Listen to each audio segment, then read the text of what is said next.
We are live. We are live. We are live. Yes, yes, yes, yes. What is up, people? What is up, people? Haiti Biz News Show, Sunday, weekly edition. We are here. We are on air. Looking forward to getting into some really important, critical business news that hasn't been engaged or discussed anywhere else online. In English, Haiti. Please, as you can see, we have the decor. I am back in my element. Even when I'm away, I'm never too far in spirit. Uh, it's even better when I'm again back in country. So I am ecstatic. Energy level is back right where it needs to be. Right. And of course, those who are watching this after the fact, I do want to remind you guys that on Sundays, around 11 a.m. around just about, we do our actual live show, and I read all comments on air, all comments directed to me on air. It's about having a conversation. It really is, and we do it on across a bunch of different streams: YouTube, Facebook, and Instagram, as we're doing this morning. And of course, this conversation is fully dependent upon your engagement. So don't be shy, right? Those who are on stream, don't be shy. And again, for those who are looking to be a part of that conversation, do try to catch the on-air stream when it is on. I welcome all perspectives, all sides, right? It's a Kool-Aid that it's a not Kool-Aid, it's a soup. It's a soup that it gets better as there are other people to provide perspective, right? So, of course, we have YouTube Seejeanty, a video that we've had out for a little longer than we usually do, just because, I haven't had to be able to be in country to create new content. But nonetheless, it's still a great episode. Hors de Mer, which is a seafood restaurant on Delmont, still out there. But, of course, we have so much other content on there between droning in Haiti, driving in Haiti, a bunch of other stuff we've done in terms of going to historical sites. One of my favorite historical sites, actually, is the Fort de Dessalines, Fort Jacques, up there in the mountains. Incredible site. Lots of even though it's not as maintained as it could be and should be, it still is a great local place you can go. And in fact, it's connected to another fort, a sister fort, Fort Pétion. If you haven't seen that video, do check that out. And of course, so much content on there, on the site. And of course, one of my favorite things I like to do sometimes is just watch the driving in Haiti, not necessarily for the driving, right, but for the music. We grab some of the best compa mixes online, and copyright be damned, because I'm not getting a penny out of the views because of the copyright. We're playing it, right? And so if you haven't watched that, do make it a point and check that out. As always, we have the Haiti Biz News website up, HaitiBizNews.com. Again, that's HaitiBizNews.com. And of course, let me type that in for you guys, just so you guys know, right? Boom, Haiti Biz News. Actually, I didn't put the .com in there. HaitiBizNews.com, right? There you go. So do make it a point. Do check out the site. That site we go to the interwebs, grab the French, right? Because most of it is in French. And we go ahead and turn it into English, and we look specifically for business-related news in particular. And with the protests and the political happenings, so it's finally taking a back burner. There's been a lot of content related to some activities that's finally starting to pick back up, and we're going to talk about that in today's episode for sure, right? And of course, share the stream. Those who are coming in right now, the quality of these conversations we're having amplify tremendously with the more people who are in or participating. You guys let me leave the stream only 1 hour into it last week. What is up with that? Right? That's the first time since doing the weekly show. I did an under-hour show. My lips were ready to, chat, chomp and go for our usual 2-hour marathon. Y'all let me off the hook too easy. So hopefully today will be a little back to normal. And a big part of that is you guys make sure we share the stream and getting some more folks in here and yeah, folks who are maybe new to Haiti, they ask questions, and we can talk about those. And those who again totally agree with me, disagree with me, feel free.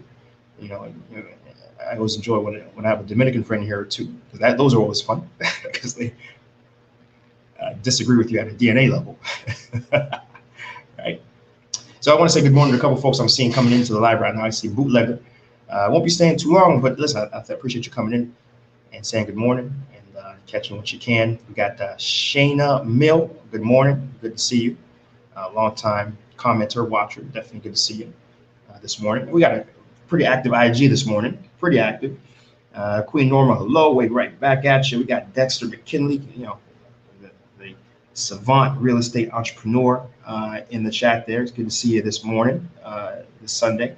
We got Your Tax CPA. Yes, ma'am. We're going to talk about the normalcy of the country very soon. So good to see you as well. Your Tax CPA. Queen Norma 1 will be in the country in 2 weeks. How is it going, Tristan? That's one of the first topics we're going to talk about. So just stay tuned. Give me about 5 minutes. We're going to get right into it, right? And same thing, Your Tax CPA. Definitely the desire right now is to know how things are going in the country. We're going to get right into it right away. We got Joel Cruz. Good morning. Good morning.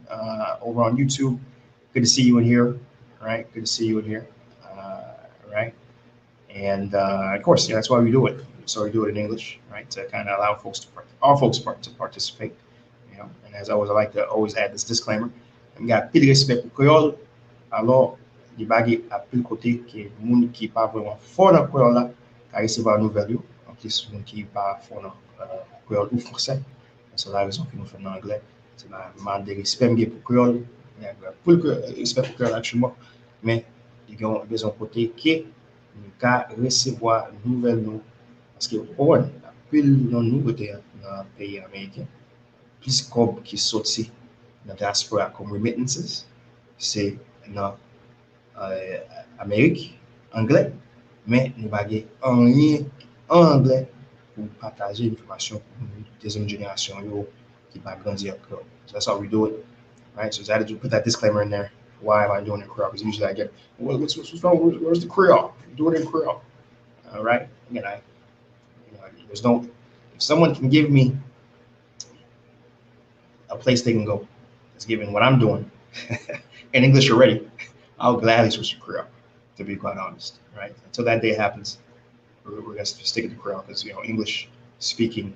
I'm gonna keep it English because English speaking folks need to stay current with what's going on in Haiti, right? And ultimately be a part of that change too, right? It's a joke. My DNA comment was a joke, but my Dominican friends like to disagree with me, especially when I bring up anything Dominican Republic, right?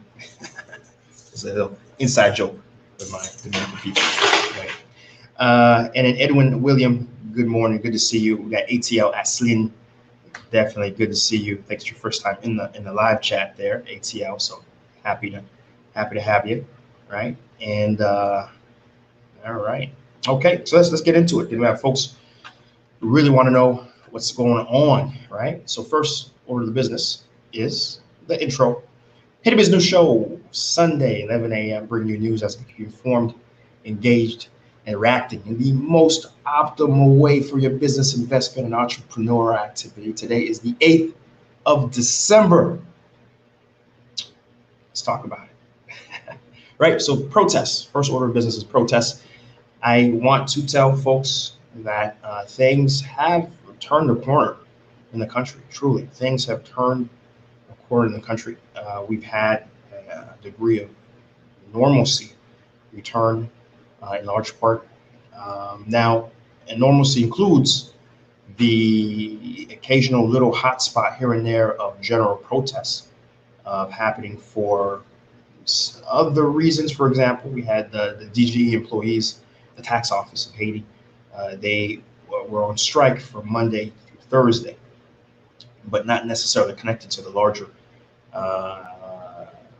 discontent for King Jovenel Moise, first of his name, right? It's instead because of the general conditions of them not being paid in over 5 months and not receiving a salary increase since the early 2000s, right? So in other words, the usual, unfortunately, the usual, right? And of course, there are just very small pockets of burning tires here and there.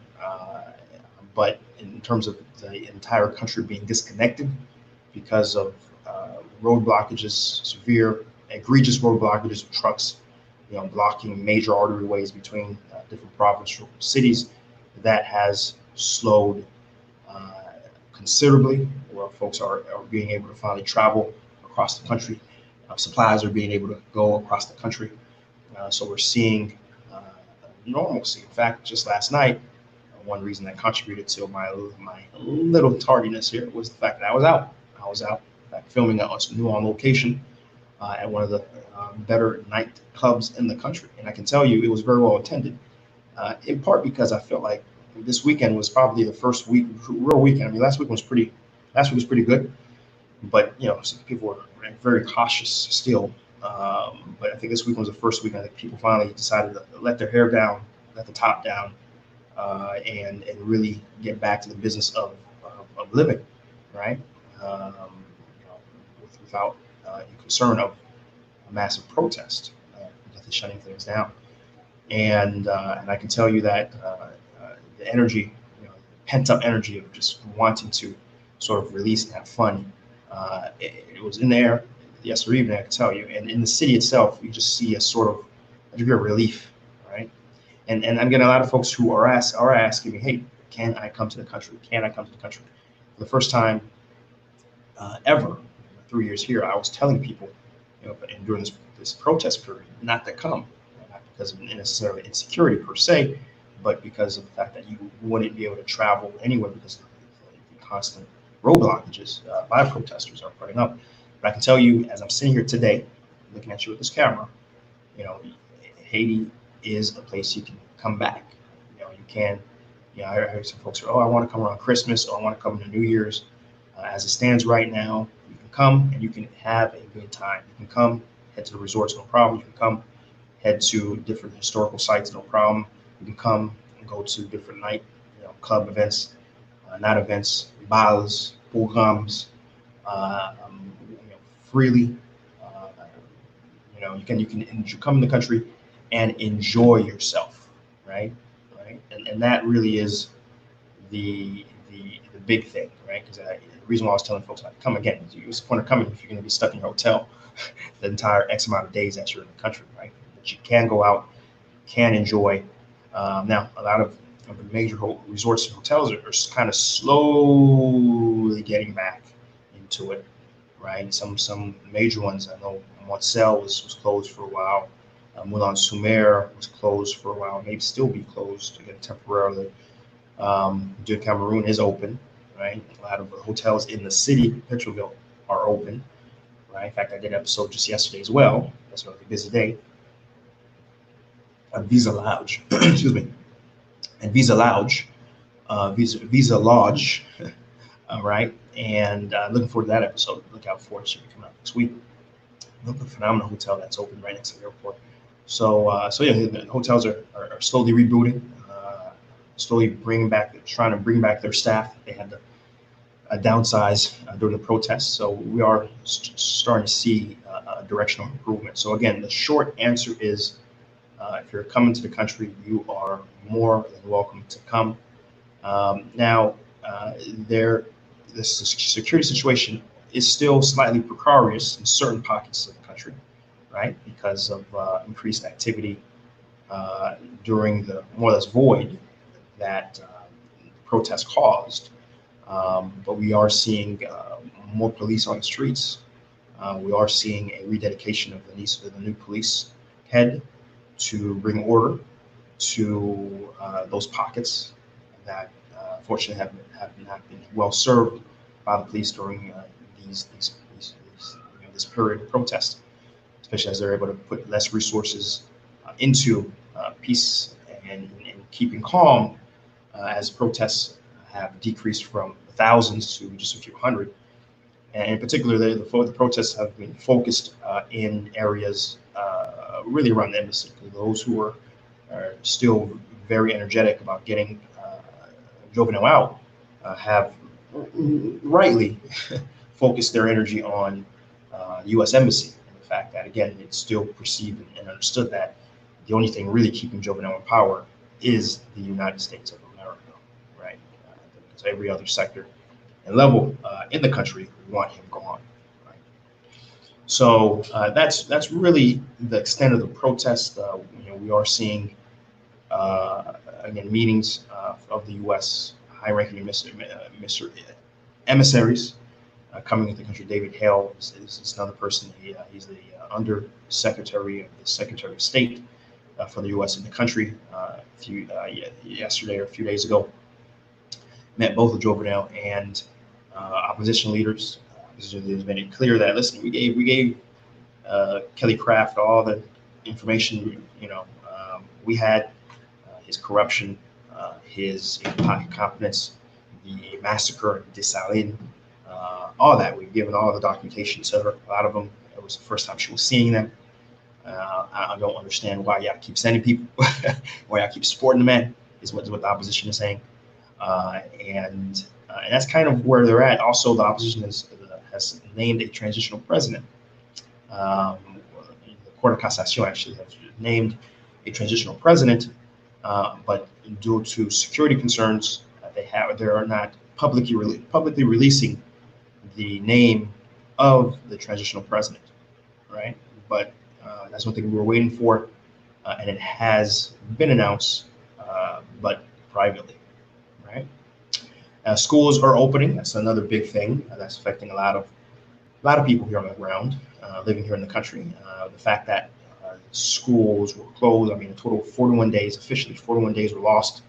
And now a lot of schools are trying to make up that time. I know, for example, this week was supposed to be the start of winter break in the country, but we've seen a major decrease in the previously prescribed days of vacation to allow for students to, again, try to make some of those days back, right? And we also expect summer to be shortened and spring break to also be shortened, perhaps even eliminated, as schools try to make up lost school days, right? But we are seeing students going back to school. It is an important and good sight to see that we're having in the mornings. We're seeing well uniformed, well dressed young people headed back to what's absolutely crucial of improving our country, which is educating the youth and educating the generation upcoming.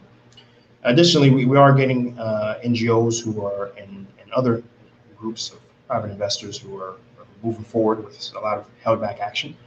I'm personally part of my domestic staffing company that works with inbound NGOs looking to do major projects in the country.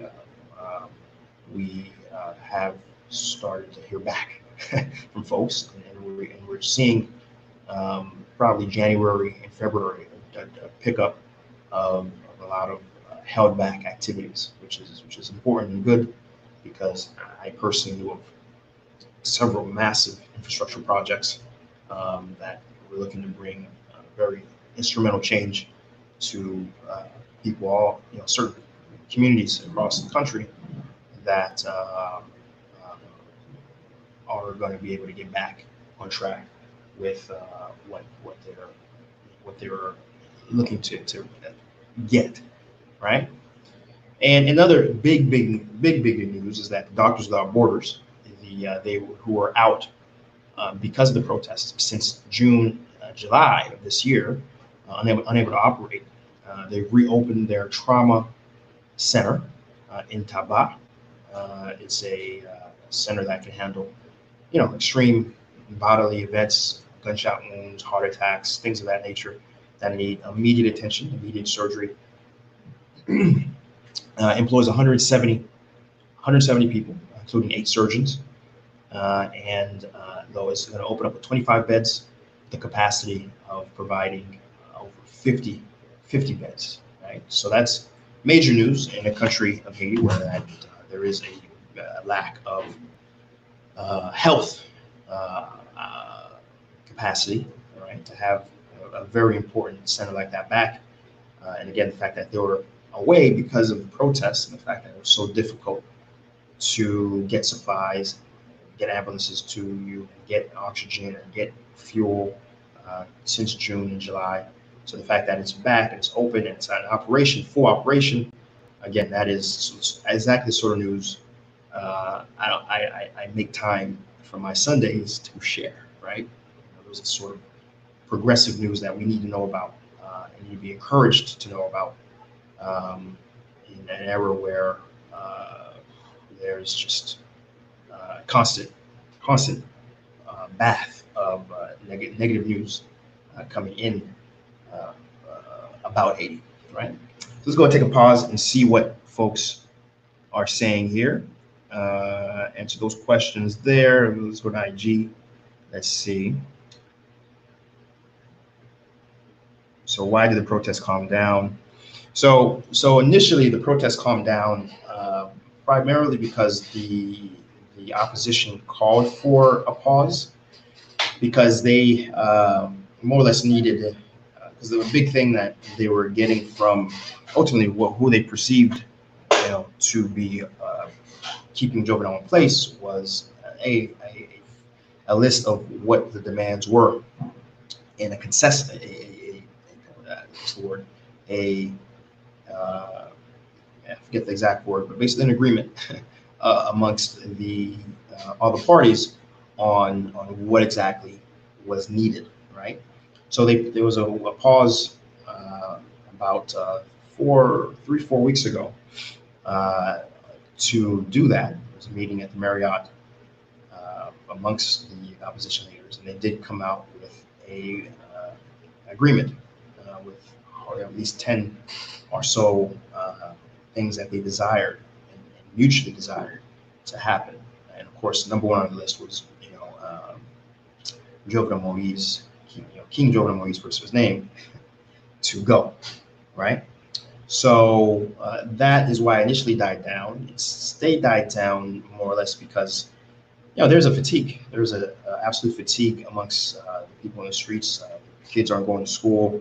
Activity in terms of business, Mama Segas on the streets who make up the backbone of the economy have been unable to sell, unable to do commerce in the country, and additionally, it's seen that as much as the protesters are hitting the streets and making their voice very clear that they do not want Moise to be in power, the international body makes up the United States, led by the United States, and the core group, a bunch of other countries, Canada, Brazil, et cetera, France, have made it clear that Jovenel isn't going anywhere, right? And they have to talk to him, right? And so it's a combination of those things that have sort of had the protests sort of. What I'm looking for isn't pacified. There's still fury. There's still a general disdain for President King Moise, first of his name, amongst people. But I think there is certainly, I want to say, probably a regrouping. If I'm a betting man, there will be another uptick of protests that happen sometime in the second or third quarter of next year, because the same things that caused the protests are still here, right? The things that caused the protests, the standard of living deteriorating incredibly in the country, right? From you have almost 30% inflation year over year. You have the good that depreciated by 40% since King Moise, first of his name, got into power, right? We've seen him mishandle the fuel shortages, the fuel situation in the country. And there's few things that will get Haitians in the streets to get you out of power more than you doing a poor job of handling fuel. Remember, he's the same guy who, during a Brazil soccer match, decided to raise fuel prices by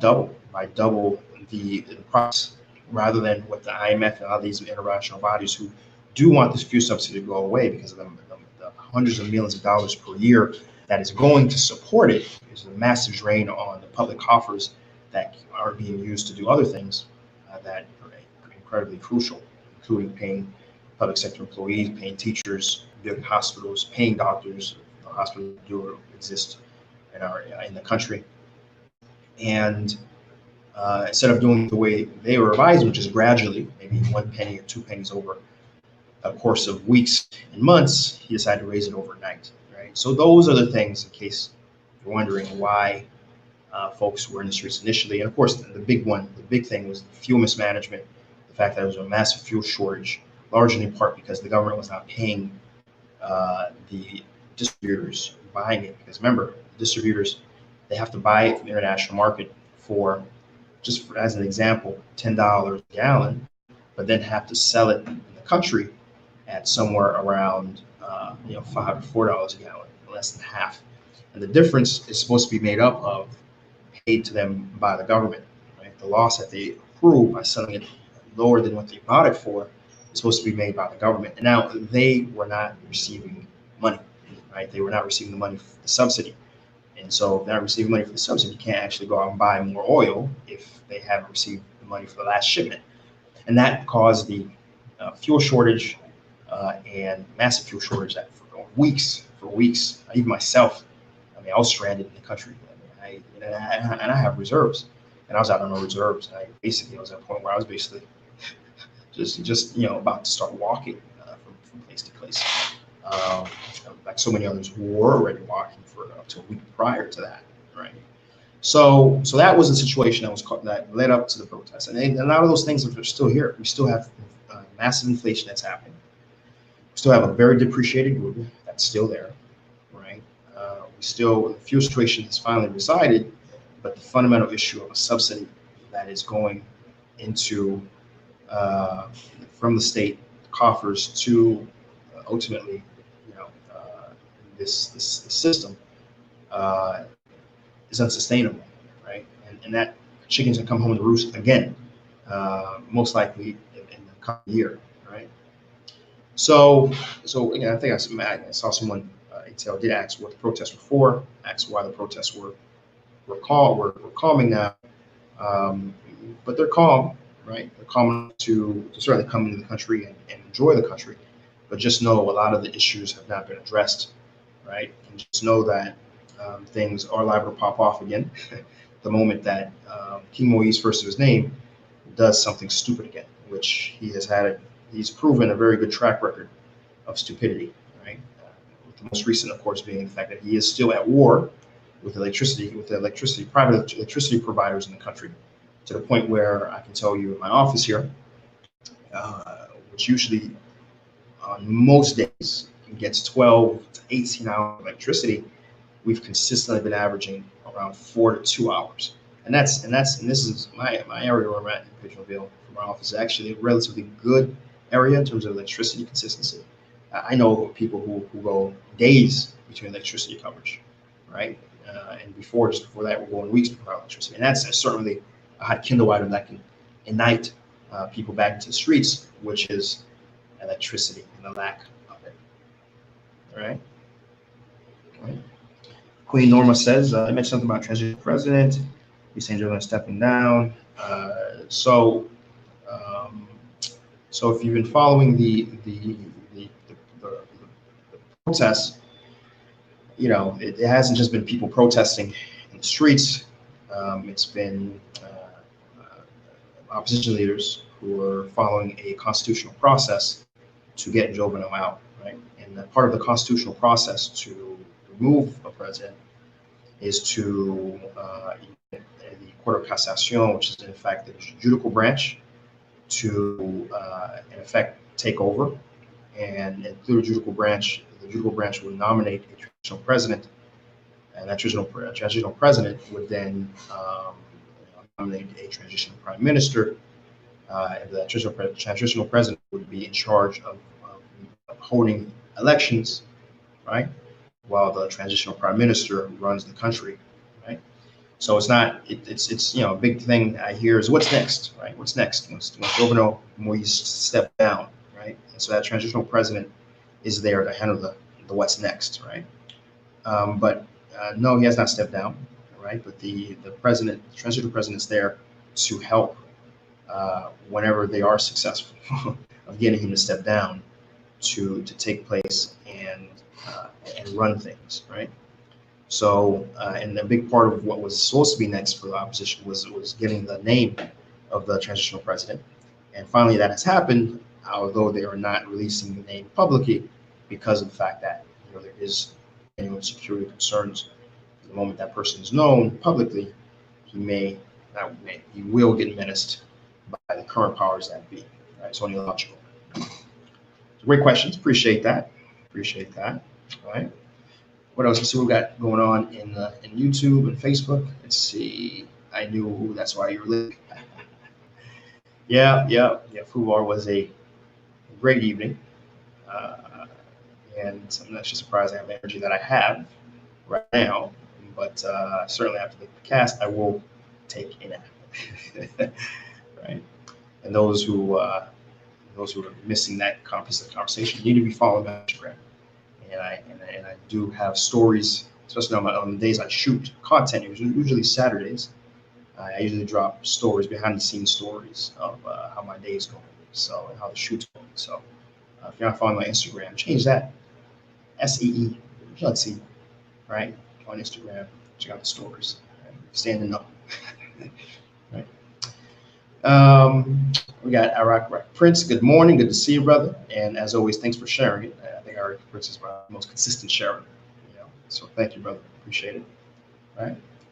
And let's see. Joel Cruz asks, how long does it take to go from the TL airport to Pittsville?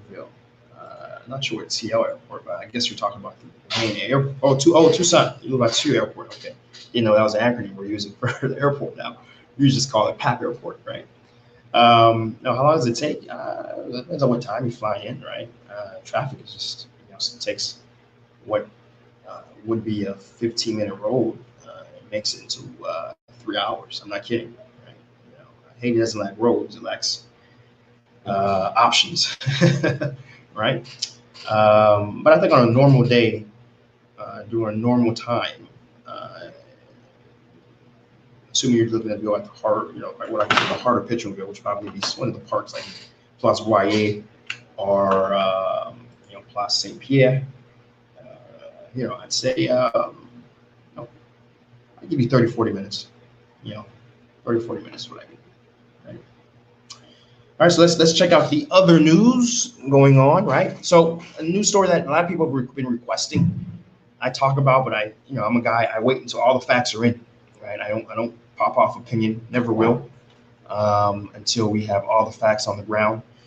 And I think at this point we have enough facts on the ground for me to comment, and this has to do with the fact that we had a Marine, a name by the name of Jacques-Yves Doroso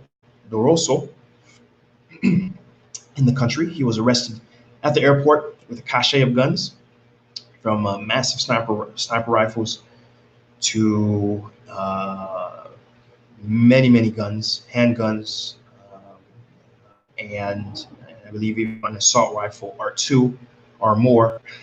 I mean, this guy, had something that made John Wick envious in terms of his weaponry that he brought into the country. And of course, bringing weapons in the country is illegal, especially without permission. And he did not have permission, and was in the country and was immediately arrested. Of course, a lot of people thought this was bizarre and didn't quite understand, first and foremost, how the airlines would have allowed, because the man flew in on American Airlines, how the airlines would have allowed such a man with so many guns, and some of them were checked, others were in this carry-on, right? How could a major airline have allowed such weapons? Now, I guess a lot of folks in the Haitian community aren't Second Amendment, gun-toting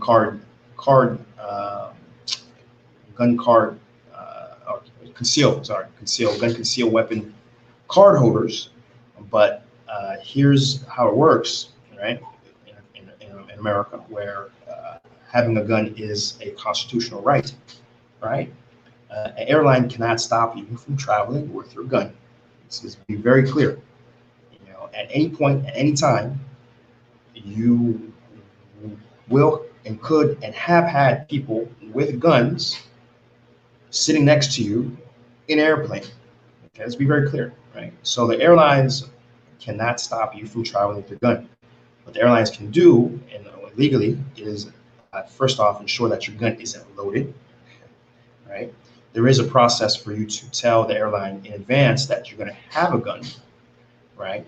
As long as that paperwork's with you, you're fine. And you can have it in your carry-on so long as it's not loaded, so long as the actual bullets are separately being held from where the gun is. There's nothing in the chamber, right? You can travel with your gun, and there's nothing the airlines can do because they will be sued for not allowing you to enjoy a constitutional right. So let's be very clear on that, right?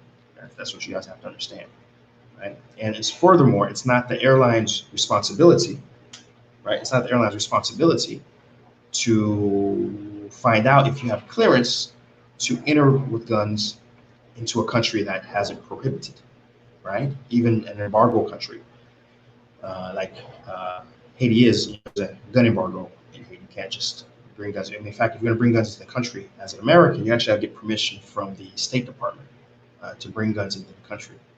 In addition to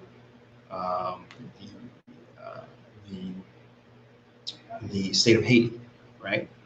So, in large numbers in particular, especially for commercial use, right? You think you're still allowed to bring your own personal gun? I'm sorry, I mean, you're still allowed to bring your personal gun.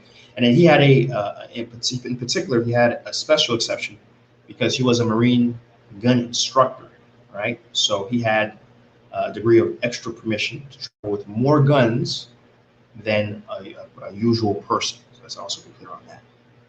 And he used that to initially get authorization to carry that amount of guns with him anywhere, right? Anywhere, right? And again, once you have that permission to carry that amount of guns anywhere, it doesn't matter where you're going. Again, as always, the same protocols are in place.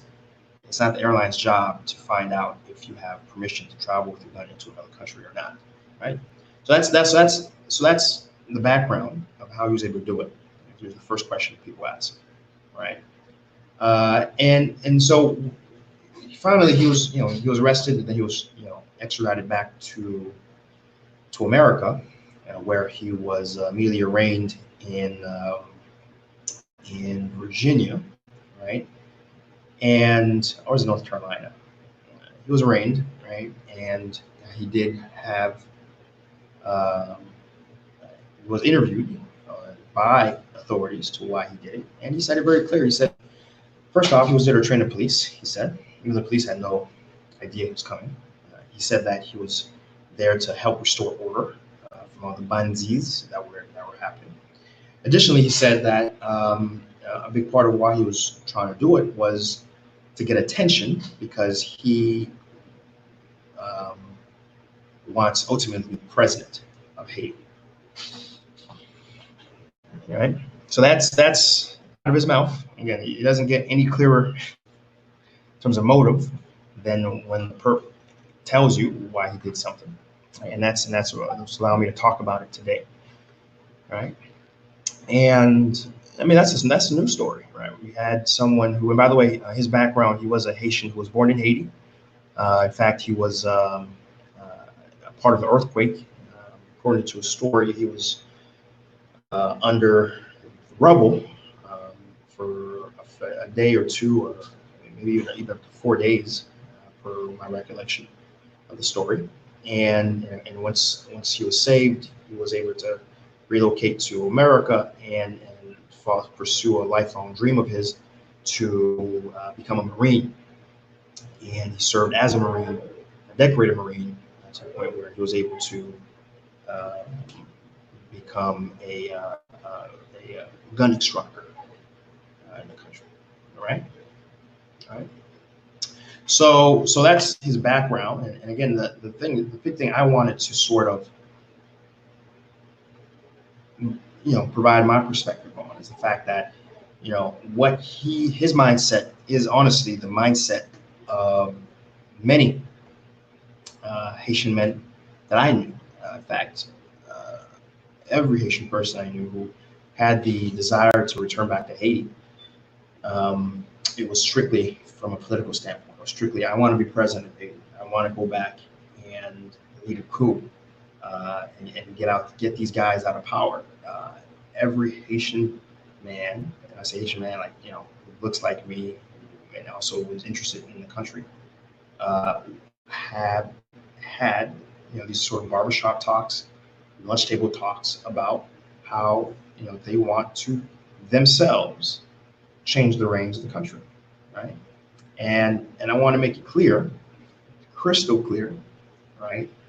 Because a lot of times, like, I'm gonna be the one. The idea is I'm gonna be the one to change it. Right? I'm gonna be the one who's gonna change this country and the system. And I always ask, do you know your history, right? Because when you understand that Dessalines, our leader who liberated us, was himself assassinated, right, by his officers, right, in a very brutal way. I won't even recite how he was, you know, very very brutally assassinated, right. Uh, from there, and then every successive military coup that happened. I mean, there was a period right before 1915 where within a 2-year period there were anywhere between 8 to 15 presidents, right? Right? And the last president before the military occupation of 1915, 1933, right, was especially brutal, where we had a mass of people drag out that president out of the French embassy and brutally assassinate that president, right? Which again led to international outcry, and then, amongst other things, gave the United States reason to be able to come in the country and occupy us. When you understand that, right? When you understand that we've had a very long history of military coups, right? At some point, you have to ask yourself: is there an alternative way, right? Can we take a step back and say, instead of running to the gun every single time, we're dissatisfied with how things are being, is there an alternative way? And we step back and we say, maybe economics, investing, providing jobs, right? Providing opportunity, right? Having conversations around that, right? Seeing that in every place in the world where that has been put in first, right? Where the focus is, how do we, drive revenue and drive jobs and drive opportunity for people within a domestic economy that allows people to be able to go to school, educate themselves, vote better leaders, right?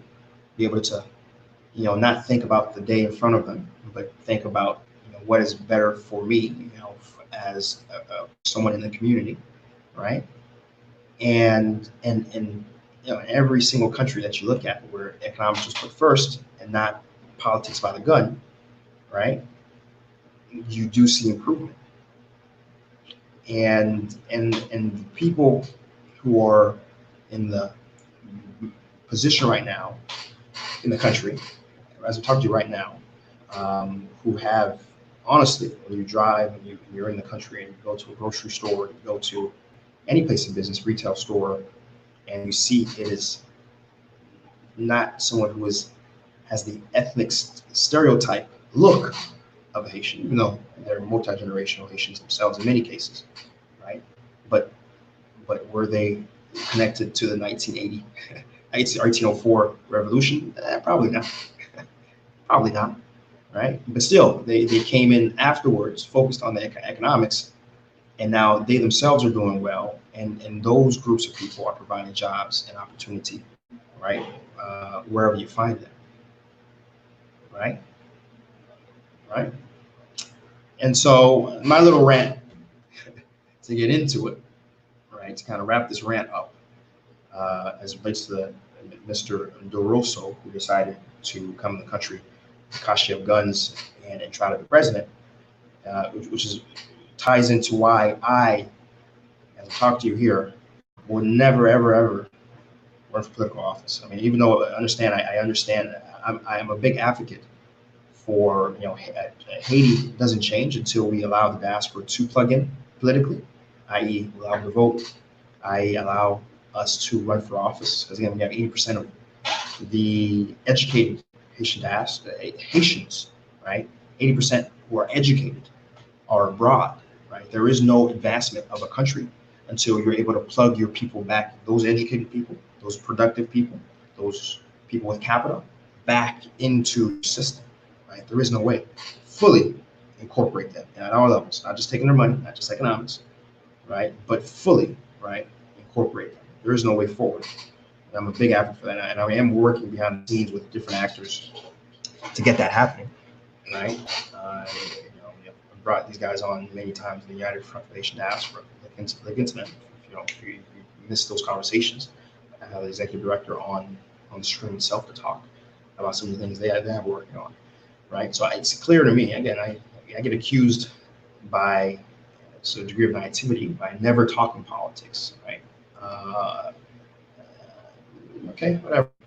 Call me naive, but I know that I'm not naive. I know that there isn't change, mass change that's going to happen until the political situation improves in the country.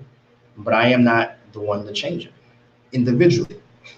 I am the one to provide the economic means or the organized economic means, right, with the help of others who also understand this fact, to then, which in the medium to long term will allow the Haitian people themselves to put the right leaders in place and finally drive change, right? But step one is helping improve the economic condition as much as you can with as many people as you can, right?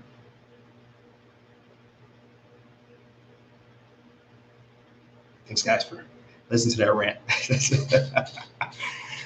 So again, we'll follow how Jacques-Yves Durosso, how he ends up, but he's looking certainly at many felony charges that will have him in jail for probably at least a decade, if not more, once convicted. And I hope he is the last. I'm gonna say this right now. I hope he's the last guy who has to go through this. Right. I hope at some point we do have a shift amongst our people to understand. It's the economics, stupid. Right. It's the economics, man. Focus on that. Work together on that. Right. Until that happens, you're not going to change the country about a gun. It's been tried since its history, since inception, and it's failed since its history and inception.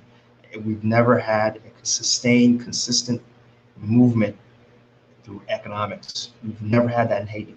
And we are the poorest country in the rest of the hemisphere because of it, right? And until we, as a group, focus on that, there is no change in Haiti, right? Focus on that, right? And then work also on plugging in the diaspora in general. But the first step is get the economics in place. I'm telling you, the moment as the diaspora group, we're already saying remittances over, but the moment we as diaspora group also have a good degree of the jobs coming to us in our investments, it's a very small step towards political, having the political realities be updated on our behalf. A very small step, right? But if you have no leverage, right? There's no leverage, there is no change. Right? Let's take a look, see what the folks are saying. Got AA coming in. Do appreciate you. Good morning. Right? And of course, listen, guys, if you disagree with me, tell me. Right? Tell me. Let's have a conversation. Right? My voice is the one yapping away, but let's have a conversation. In fact, on that point, I remember. See something.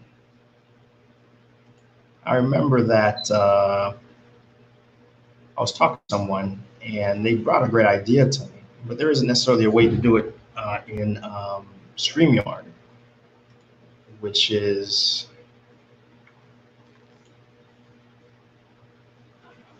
Hmm, there might be. There might be. I'm just looking through the settings here, and there might be a way for me to bring in people directly into the live. You know how Instagram allows you to sort of do that split screen and and just bring around people into the live.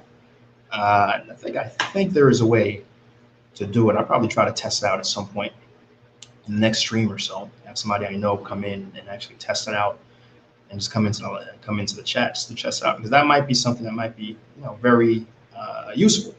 As we have a segment maybe during the live where actually have folks not just type but actually come on the live. You guys come on the live and ask a question, and we have a direct conversation, right?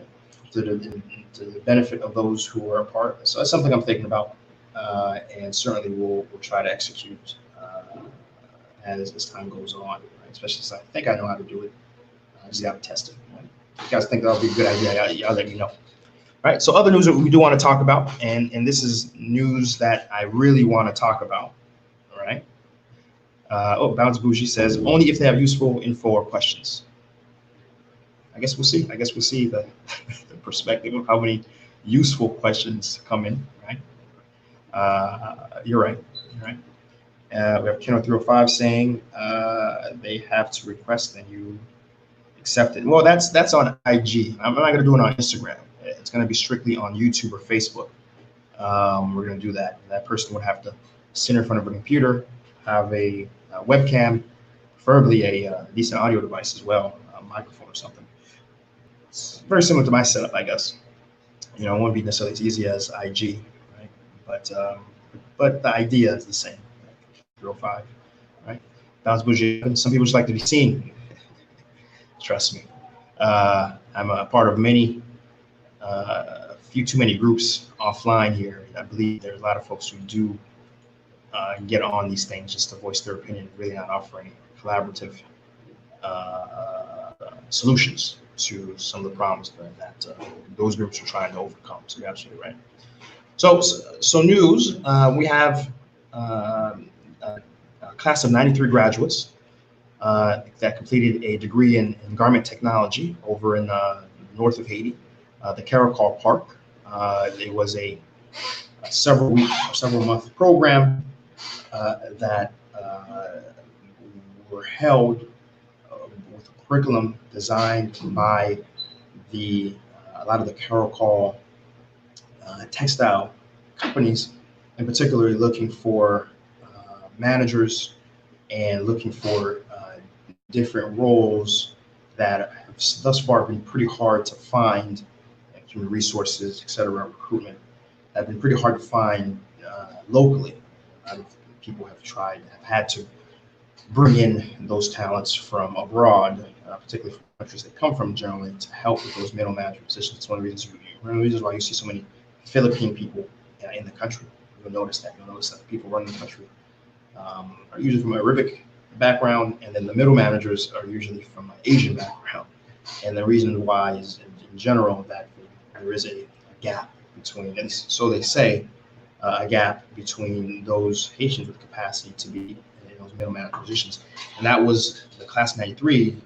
The goal of that program is to help with that disparity, with getting Haitians getting men with the skill sets to potentially be at that middle management position, right? So certainly something I wanted to share. And these 93 graduates, most importantly, why I'm sharing this, it's not just a training program. These 93 graduates have a preferential status for hiring in the Caracol plants that they just finish this program, right? So a lot of these folks will be employed after training, which is absolutely important, absolutely crucial, right? That's that news story. We have AA asking, is it true this week about Arnell? Was he charged? So I did talk about that last week. So it's sort of an old news story. And yes, it's true. Arnell Belizaire was a former deputy who was actually arrested before under Marksley, but he couldn't stay in jail because he was an actual sitting deputy at the time. This time, he's not a sitting deputy. He's a former deputy. And he's no longer immune to the law. And was arrested after he very flamboyantly went on the radio, threatened not only the Haitian government, but the U.S. Embassy, and also, for some bizarre reason, the Coca-Cola Caroon plant located in the airport as well. And of course, you can probably threaten the Haitian state as much as you can, but ou menace tonton Sam, ou pas exister pour longtemps, non? It's like that, right? Because he was immediately arrested within a few days on the road to or from Jacmel, amongst a few other people. A few other associates were also arrested, and with a massive cache of guns, massive cache. Like, he had guns, I mean, not as much as this other guy that tried to come in, De Rosso, but he had something for that. It was pretty darn close in terms of what it arrived, right? So that is true, and Arnell is currently in custody, right? Thanks for that question, A. Appreciate it. In other news, we have in agriculture, we have some massive irrigation canals that were completed just outside the greater Pap area.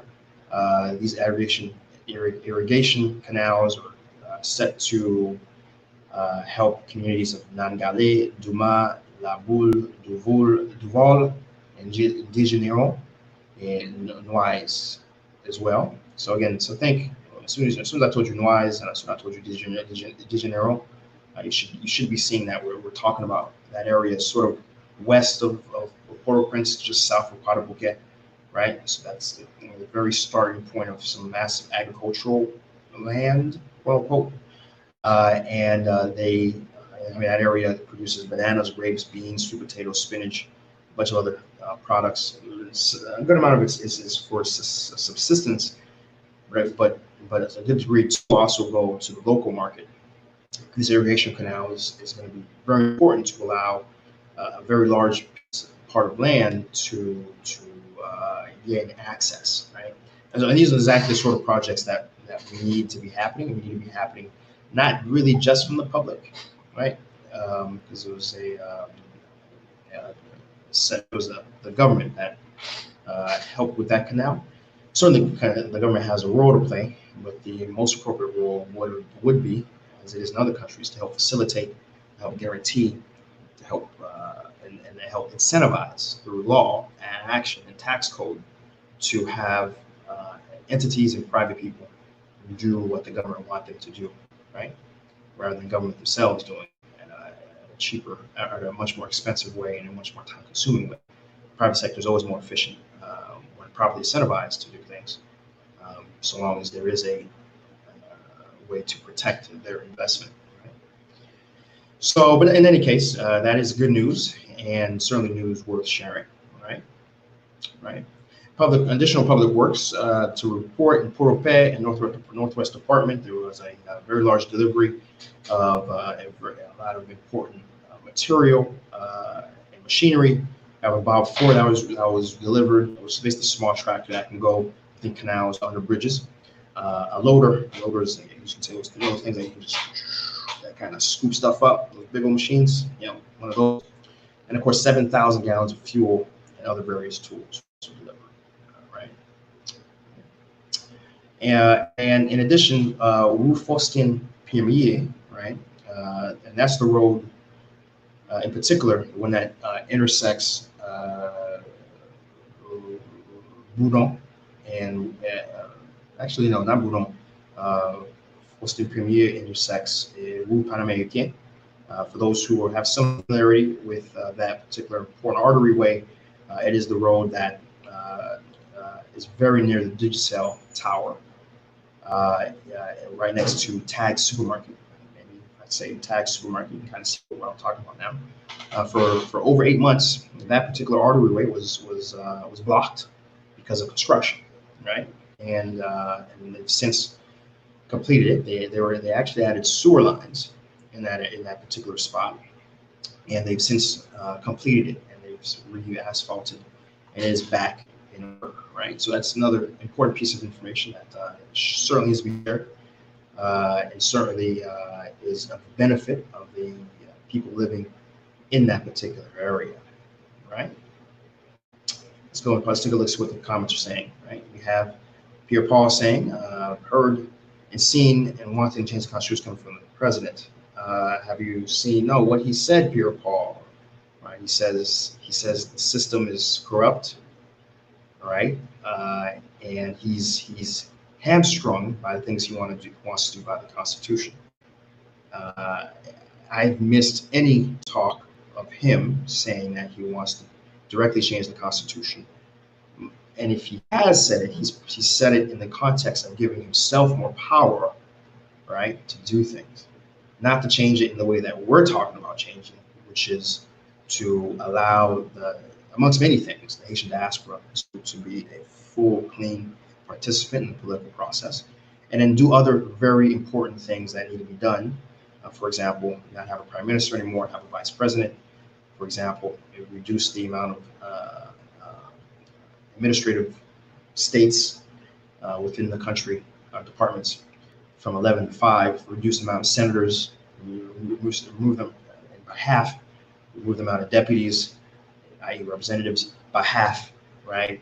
Give local municipalities more power and more autonomy to do with what they will with their taxes. All these things is what we're talking about when we talk about constitutional change. President Moise, excuse me, King Moise, first of his name, all he wants to change the Constitution is to make himself more powerful. Okay? All right. And if I'm wrong, Pierre Paul, please link me the article where he's expressed that he wants more inclusion from the diaspora. That's something I want to be proven wrong. I would thank you. That would give me a little bit of hope, even though King Moise, first of his name, has proven to if you got into a delegate from the ocean, he would say, "I believe water is the most important thing there is on this planet." And then the next day, you get a delegate of people from the desert, and say, "I believe that the water is the most dangerous thing on the face of this earth." Forget my drift. He says what he needs to say in front of the people who he believes needs to hear it. Right? Whether or not he actually has in relation to do anything that's actually advancing the country and the state, we're still waiting to see it. Right? And ultimately, we will see it. Because again, for folks who are not getting the inside joke, by the way, the inside joke when I say King Moise, first of his name, is that, understand from January 2nd until the end of his term, President Moise is ruling by decree. There is no prime minister. There is no House of Representatives. We call it House of Deputies, right? Nor House, because there was no elections that could be taking place. So the 100 and so deputies that's supposed to exist, there's 0. Okay, and out of the 50 deputies that are supposed to hold office, there's 10. There's only 10 that still have power, right? And that's not enough for decorum. That's not enough to do anything related to their function. Right? We need more than half to have decorum and actually, and even then, because there is no lower house, I'm not too sure, because the process is bills are supposed to come out the lower house, ultimately be ratified by the Senate, and then go to the president to be signed and enforced, right? And so there is no, in fact, there's no parliament. This is very clear, and there will be no parliament because he is not going to hold elections, right? To get a parliament, right? And so for the next 2 years, basically, if he wakes up and says, "You know what? I think Haitian people need to wear purple tank tops every day." Okay, that's a law. It's in the monitor. It publicizes it, right, as an executive order. Maybe that's it. It's law now, and police can arrest you for not wearing a purple shirt, right? He is 100% a king. I need you folks to understand that. Right? As of January 2nd, Jovenel Moise, there is no checks and balances for President Moise. As of January 2nd, President Moise has absolute power in the country for the next 2 years. Absolute power, right? Now, of course, you can't really call it a dictator, because you'd be a dictator if he writes an executive order that says, that whole election running for re-office, I'm done. I'm not doing that. Write executive order and it changes that. It says, nah, I'm cool. I'm straight. No more elections for anybody, and I'm president for life. Then he's a dictator, right? The next 2 years, he's a king. He's a king, right? And he can do any law without anybody, necessarily checking, right? So that's why I refer to him as King Louise, first of his name, right? Just in case folks are a little late to the game. Right? Joel Cruz, can foreigners buy land in Haiti? No, you can't. Right? The short of it is you can't. Now there's certain things. There's certain ways to get around that. Obviously, if you have an essay that has a Haitian on his board, there are ways to buy land in certain parts of the country, right, through your entity, right? But a foreigner themselves, there most likely are exceptions, right? But you're not allowed to hold land, right, in Haiti as a foreigner under your own name, right? That is a short answer, right? So sorry about that, Joel, right?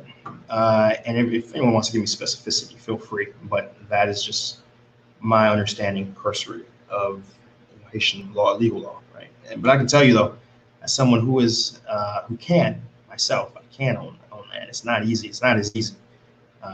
It's almost as if I'm a foreigner because the Haitian legal law and the rights and the who owns what in the country. It's very, very murky, right? And it's one of the most risky things you'll do in this country, which is buy land, right? Because again, land rights is something that's very, very murky, right? So, Dipset Stick 07 says, anytime Haiti gonna get a recycling plant and solar energy initiative. So Haiti does have recycling plants, okay, and there are solar initiatives. I know right now, for example, one of the few things that the Parliament actually did before in the last few years, actually, they made it. There is no import tax on solar panels, right, and a lot of other solar things. There's no import tax, right, which is probably the most important initiative they've done. Additionally, they've set up constructs to allow private entities and private organizations, NGOs, etc., to be able to set up solar farms and resell that electricity not only to local people but also to EDH as well. So there are initiatives, right? So that's not true, and I think the issue with Haiti is that, grab some water there. Issue of Haiti is that there's not initiatives or there's not recycling plants. There is rudimentary ones that collect plastic bottles, glass, and things of that sort. Is that they're underfunded, undercapitalized, and not supported by the state. It's a fundamental problem.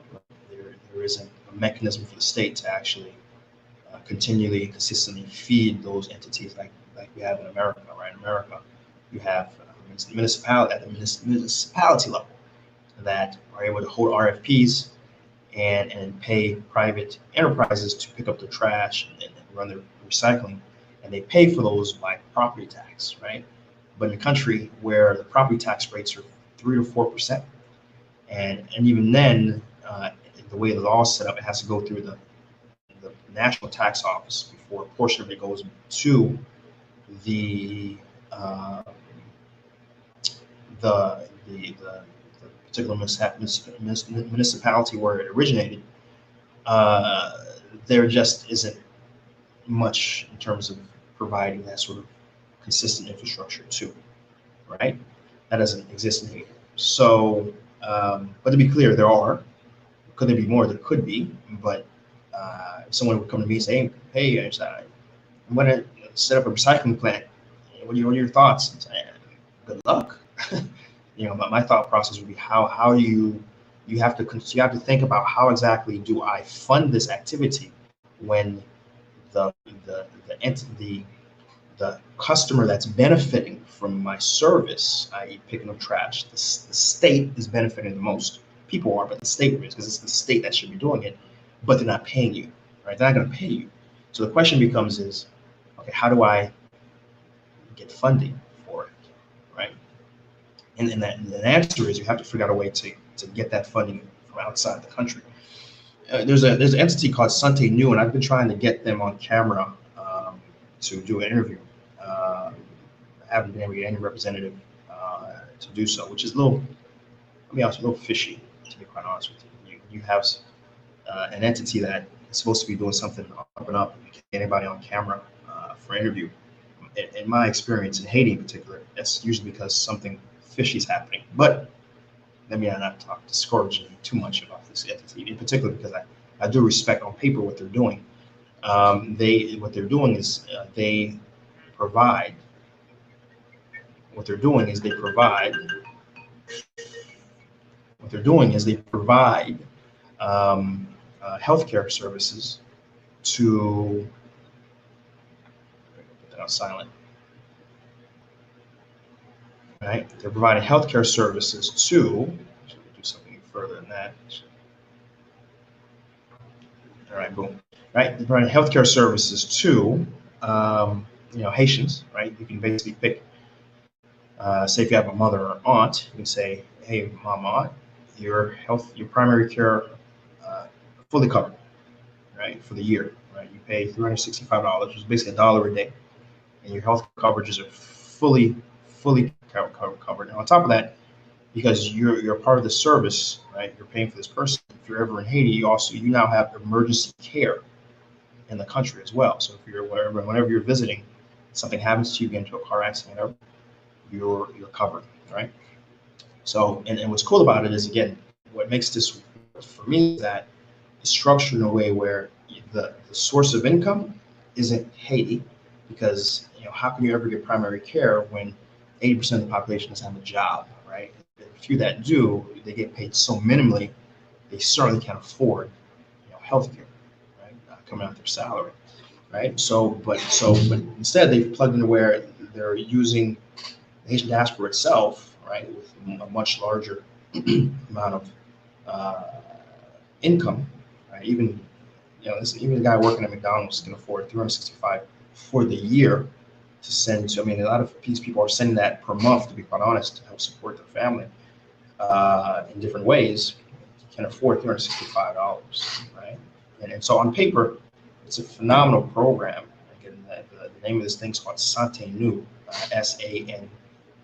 I'll just type it in for you guys. You guys are more than welcome to take a look at the service, right? And but again, buyers be warned, right? Seejeanty is trying to do, my due diligence on these guys. I've emailed, I've talked to even the executive director, and no one wants to get on camera and talk about their service, right? So either I'm too much of a small fry to waste their time on, or something else is going on, right? But nonetheless, on paper, this is an interesting service that I feel a lot of you guys should be made aware of. But again, buyers beware, right? I'm not recommending it to you. I'm just telling you they exist, and do your own due diligence before you pull the trigger, right? But why I'm mentioning them is they set up a structure where the money that's going to run the operation in the country isn't coming from the country, because the country can't really provide that to them, right? Right? You follow me? So again, all that was for Dipset's question about sanitation and initiatives of that source, in particular sanitation. No one has really come out with a sanitation system that can get funding independent of the country. And that's one of the reasons why the country is so dirty and filthy, right? In so many places. Right? Let's see what this low key slapping haters says. They've been in power for decades. Joe has been in power for 2. Now it's his fault. I can't argue with that, but I mean, you got it. Rick Jones says, why can't Haiti copy Canada when it comes to healthcare, universal care for all? you know, the big argument always is Haiti can't afford it. Like, probably what you expect me to say, right? I'm not gonna tell you that, right? Because Haiti has a crap load of money, right? The problem of Haiti isn't an issue of money, right? Let's be very clear, right? When you heard a few months ago where you had for a prime minister to be nominated, each senator was being proposed $100,000 to buy their vote openly. And again, this isn't just conspiracy theory, guys. I don't, you know me. I don't do conspiracy theories. Senators got on the radio. Several senators got on the radio and said, "Hey, yeah, they offered me $100,000 to nominate the prime minister," and I took it. I mean, I'm not crazy. I swear to God, Google it. Google it. I'm not kidding. Right? Got on the radio and said, "Yeah, they offered me $100,000. Yeah, I took it. Come on, I got brain cells." Right? Where do you get $100,000 to give a prime minister? Haiti's issue isn't money, right? It's volition to do what's right. It's volition to do what's needed for the people as a whole. He doesn't have that, right? He doesn't have that. When will Haiti have that? I don't know, right? But I certainly do and going to continue to advocate for an update of the formula to allow the diaspora to have full inclusivity to vote, even from abroad, and to even run for office, because it's obvious that trying to repeat the system is insanity, right? And it's important to have new inputs in place, right, to be able to change that system, right? Right. But great comment there. Great comment there. All right. I think I got most of these comments. I think I'm pretty much caught up there in YouTube, and I've just been pretty quiet. So let's get on to the final two pieces of news, which is finance, right? So we had basically an update on credit card rates in the country. Credit card rates have gone up from last month, from a monthly rate earlier, well, announced this week, I'm sorry, from 3.33% to 4.5% per month. Oh, that's not much, you may be thinking. Annualized, that is 69% interest. I'm gonna say it again. The annualized rate for credit cards in Haiti is 69%. Right? Put it in context, right?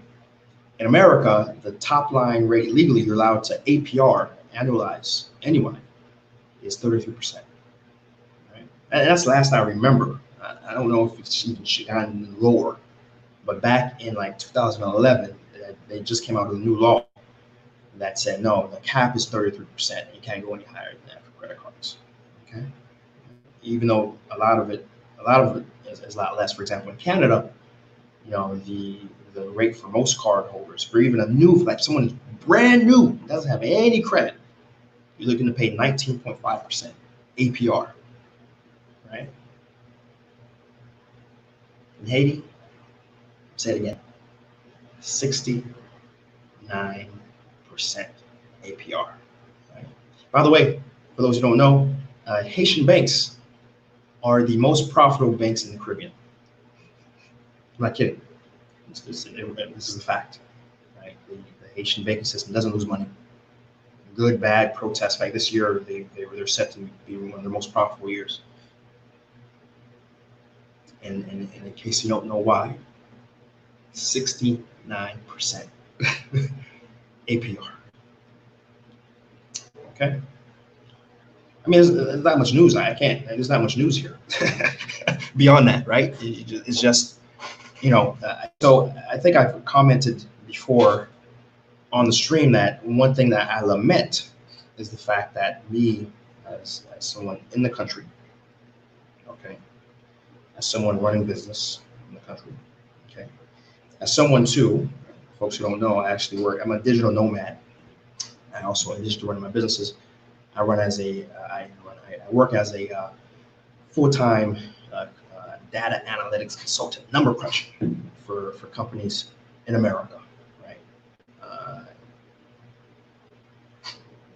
Makes good money, right? I mean, initially when I first got to Haiti, I was jobless for over a year, just focused on my companies, which was very good that I did that.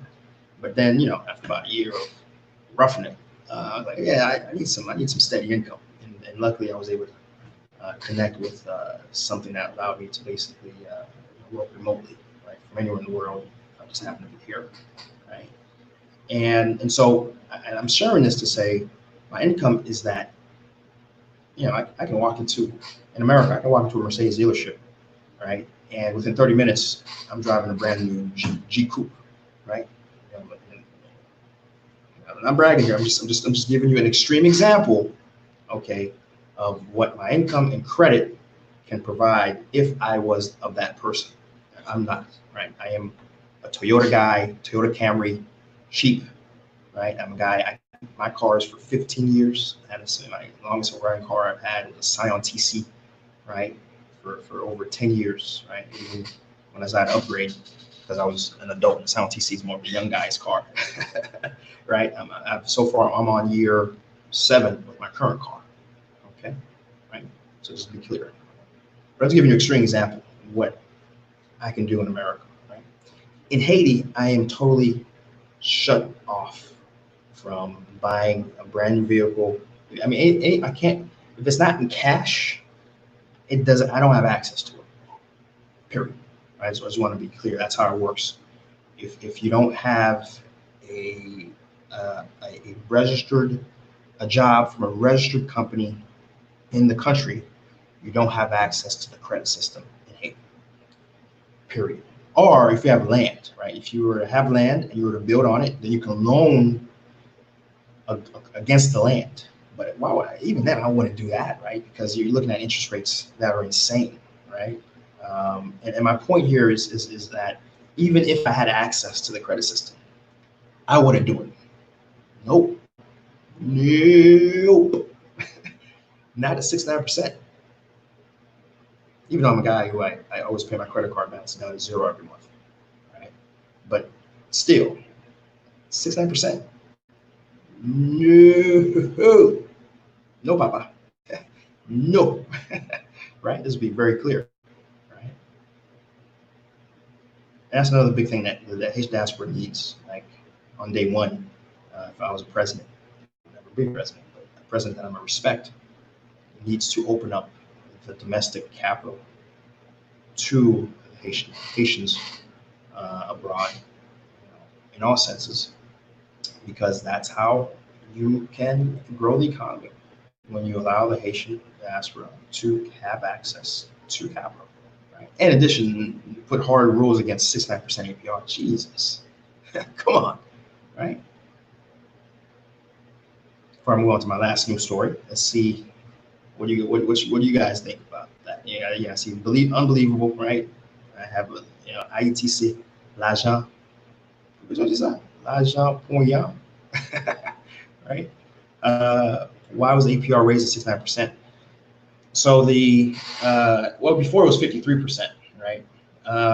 But officially they don't really raise the APR per se. They look at it at a monthly rate, but no one, that's a bit of a lie, right? No one should look at their interest rate just at that monthly window. You have to look at it within the actual impact of compound interest and what you would really pay if you just made minimum payments over a year, right? And what you would really pay if you just made minimum payments over a year due to compound interest isn't the 4.5% that they raised it to. It was originally 3.33. It wouldn't be 4.5%. It would be 69%, right? And why was it raised? So because of inflation concerns, the Bank of Haiti last quarter raised the interest rate up by 3 or 4%. Their base rate, their base rate, by the way, is high in of itself. I think it is around 12% or so, right? So they raised it, right, to I think 14 or something like that, causing then every other bank to raise their rates too. But this quarter has been announced that the BRH, the central bank of Haiti, is going to decrease interest rates. So we're waiting to see if the credit card companies are and financial institutions in general are going to follow suit and lower lower their interest rates to follow, or they're going to keep it there, right? So great question on that. Must be for the elites, lack of competition, correct. Need that remote job, work out of the country. I hear that a lot. they're out there. You know, there's sort of digital nomad jobs that are out there, especially in IT. Another popular profession that has a lot of nursing. Nurses have a lot of sort of remote jobs to work out of anyway. Right? So, but they're out there. You know, they're on your most popular websites, from Indeed to LinkedIn. Just put in remote, and then you put in your whatever you went to school for, whatever your current thing is, and I'm sure you can find them. Find it. And it's not for all, but there's a good amount of them you can find.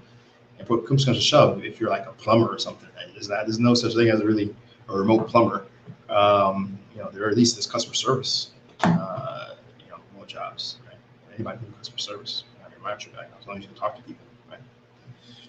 Right? Mortgage rates are high. Yeah, mortgage rates are high. You know, Trillis, Swordfish, that's our water mortgage. They're high. They're high. I mean, there's nothing less than 20%. In Haiti, even car loans, like brand new car loans, they're 30% APR. You know, car loans, right? And again, a lot of us in America, you know, if you have bad interest rate, I'm talking about, you know, defaulted, you know, had repoed, you know, those people can still go into a car lot and walk out with a car, but they're paying maybe 8%, 9%, 12% max. These guys are paying 12% max, right? And in Haiti, it doesn't matter what your credit score is. You're paying 30% for your car loan if you get a car loan, right? Because remember, the process is very, very arduous to get a car loan, right? Haitian banks, the most profitable banks in the Caribbean,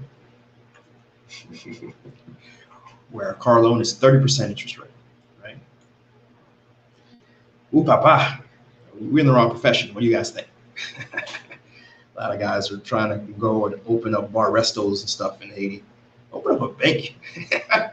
That's where the money's at. Open up a bank, my friend. Right? Yeah, too many Haitians. We Haitians think too small, man. You need to think bigger. Right? And what is the interest rate on CDs in a regular bank? I know BRH themselves were advertising very interesting, not necessarily a CD per se, but a savings account that had interest rates of around 7 to 8%. Yeah, 7-8% interest rate. They're advertised on the radio, 7-8%. Right, is what their sort of base sort of savings account is offering. Right? So typically speaking, the CD is a multiplier off the savings rate. So I would suspect if we do have a CD product, it would probably be around that sort of 12 or 14% rate, right, for a CD product. But the base savings account for a high yield savings account that's being advertised from the central bank themselves is something anybody can purchase and be a part of. Will give you a rate of 7% a year, right? Which again, you're saving 7%, but yet your utilization of credit is upwards of 20 to 30%. There's a disconnect here, man. There's a disconnect, right?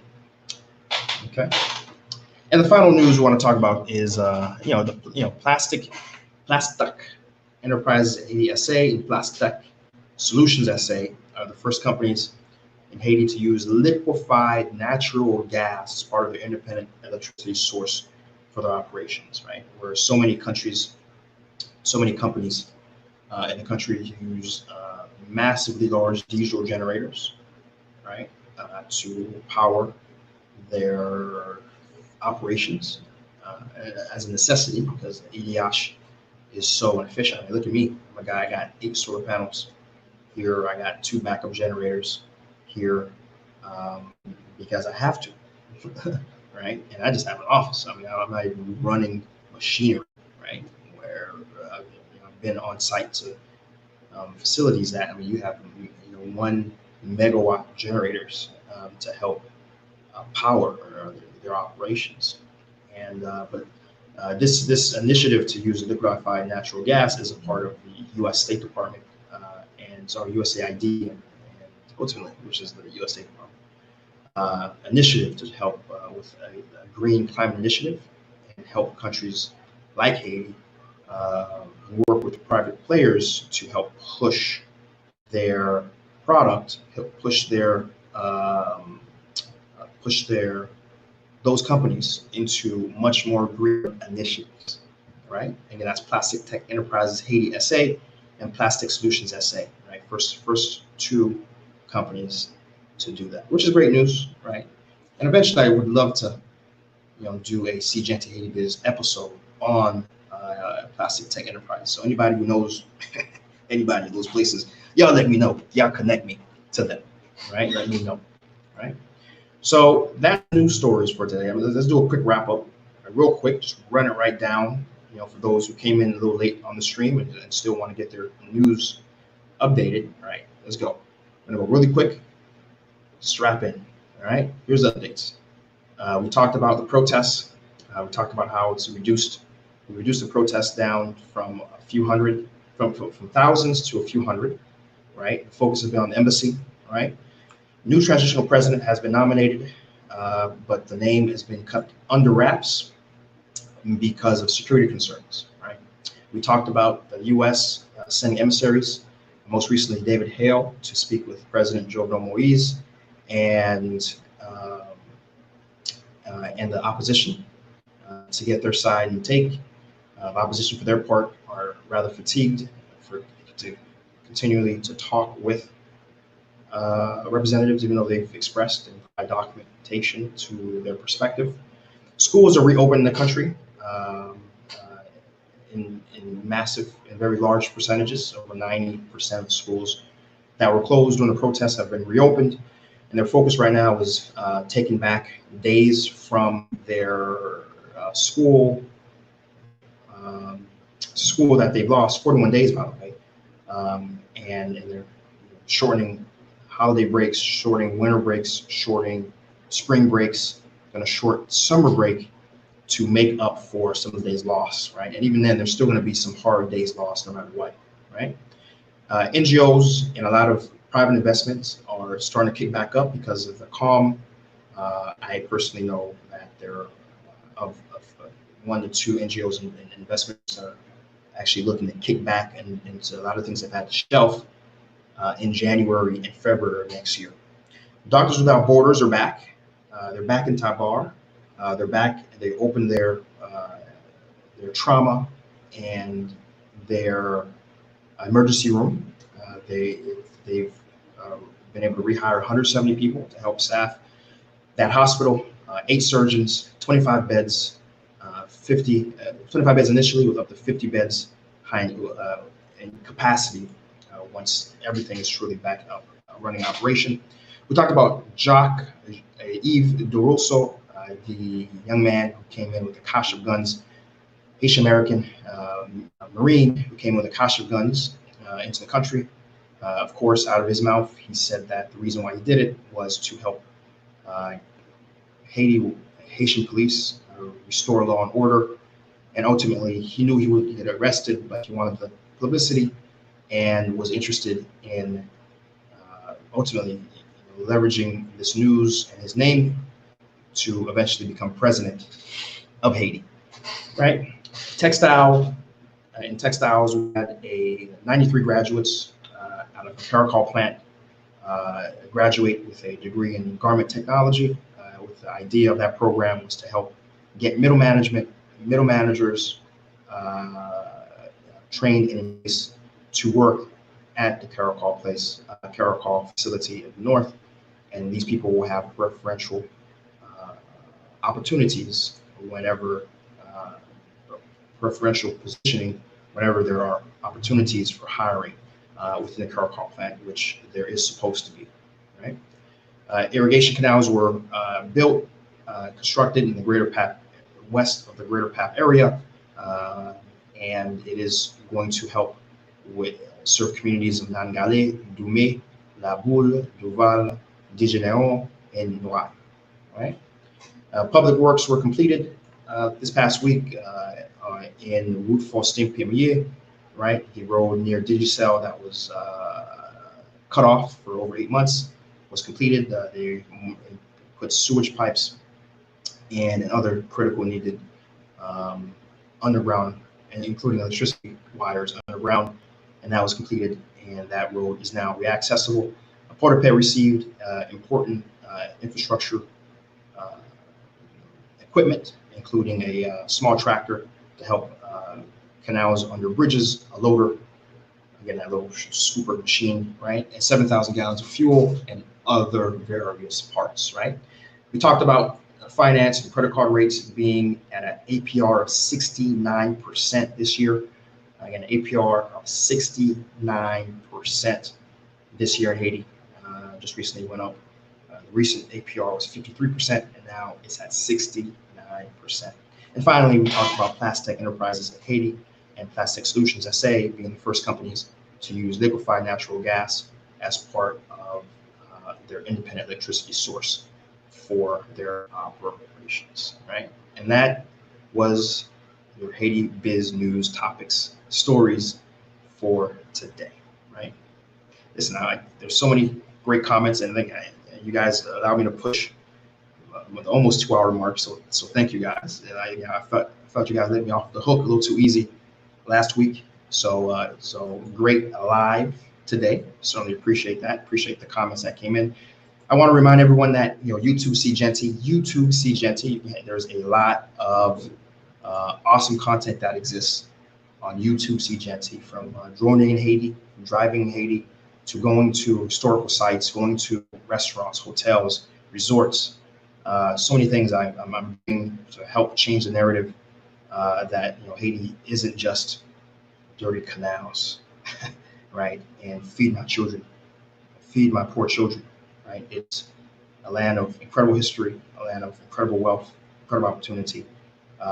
We've just been approaching it wrong, and we need to galvanize our approach and leverage the incredible skills, assets, capital, people that exist here in the country, so we can finally change the corner. But it's on us to start working together. It's on us to start controlling the narrative, right? And we each have a piece of that pie. Each of us has a piece of that responsibility, right? So let's stop blaming, right? Let's stop saying it's the government, it's the U.S. government, it's the core group, and ask yourself, what are we doing? I know what I'm doing, right? And YouTube Seejeanty is a part of that, right? What are you doing, right?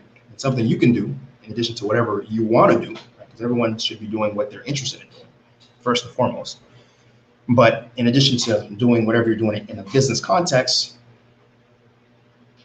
share my videos. Because that's a big part of it, right? Because so many folks don't know what to do and why they should do it, because there's no place for them to get that information, right? And so that's it. Right? And of course, Haiti Biz News, Haiti biznews.com. Again, that website is Haiti Biz News. Welcome. Remember, on that website, founded by yours truly, what we do is we go crawl the internet, we go to all the sites that are providing substantial information about the business condition in the country. Again, we don't have a CNBC Haiti. We don't have a Bloomberg Haiti, right? Even though business is the only way that the country will ever change, there is no consistent focus on it anywhere online. It's all about the politics, and it's all about the poverty, right? So Haiti Biz News is an attempt to provide that. It's an attempt to provide a one-stop shop where you can find news that's relevant to the business climate and business condition in the country. So make that part of your daily routine to visit HaitiBizNews.com. We go web crawl, we grab stuff in French, and we automatically convert it to usually a very good English. Depends how good the French was in the first place. But we usually do a pretty good job of translating to an English that you can understand at the very least. So again, make that part of your routine. BIZnews.com. And of course, share the stream.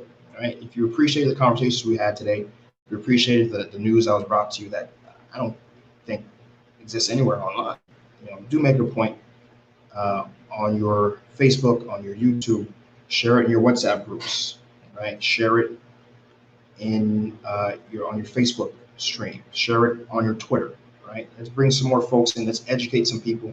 Let's get the narrative changing, right? And of course, we'll be back next Sunday, 11 a.m. Right? Right. It's a weekly show. Right? We'll be back 11 a.m. Right?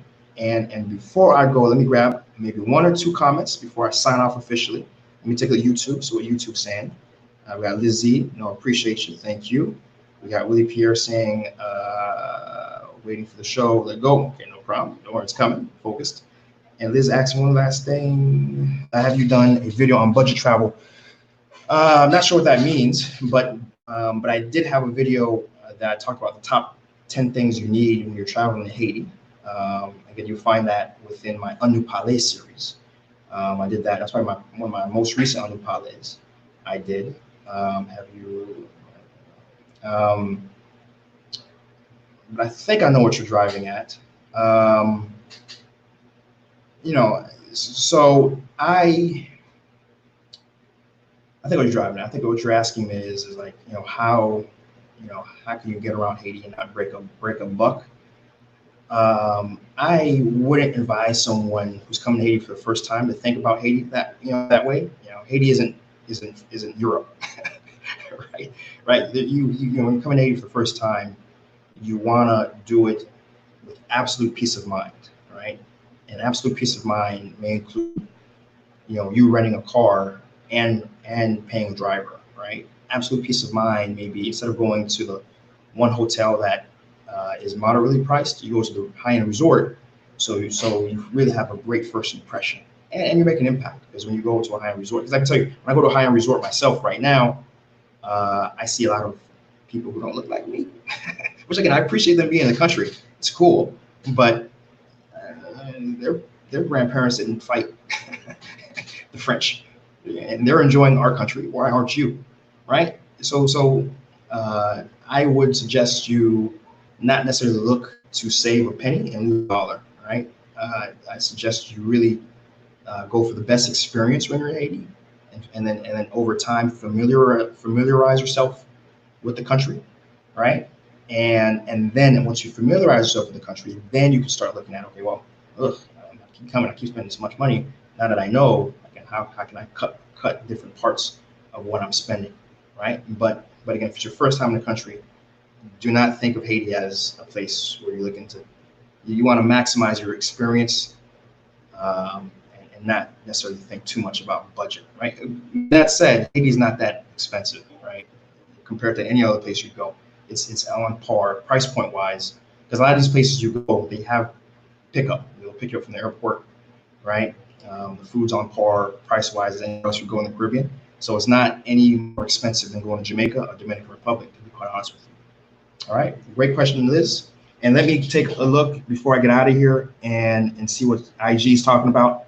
Nancy Doyon, what is up, my dear? Awesome to have you in my chat.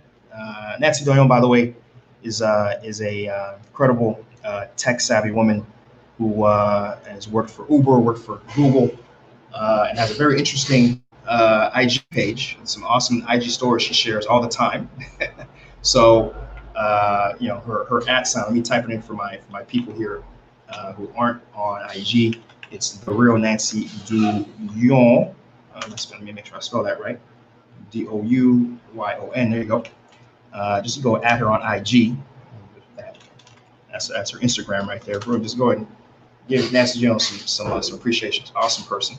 And she's asking, okay, just sharing about Haiti Biz News. 11. Yep. Every Sunday, 11 a.m. is when we do the show, and we share business news because there's no place, and we do it in English in particular. There's no place online doing it. So glad you're able to catch the very end of my show there, right? And I do hope to see you next Sunday, Nancy. And Queen Norma, all right. Good to see you, Queen Norma. Good to see you again. And Issa, you're late. Issa Salzo, you're late. Hope to see you sooner next time. All right, guys. That's it. That's where we're gonna end it. Right. I appreciate everyone who came on stream today. You made it a very enjoyable show. Appreciate all the comments, all the perspectives, all the questions. Made a great show per usual. And again, we'll be back. We'll be back next Sunday, 11 a.m. But do make sure you subscribe to the YouTube channel. Make sure your notifications are on, because we are going to drop some real cool content this week. I don't want you to miss it. All right. So until we're back at it again, guys, we'll be back at it again. Peace.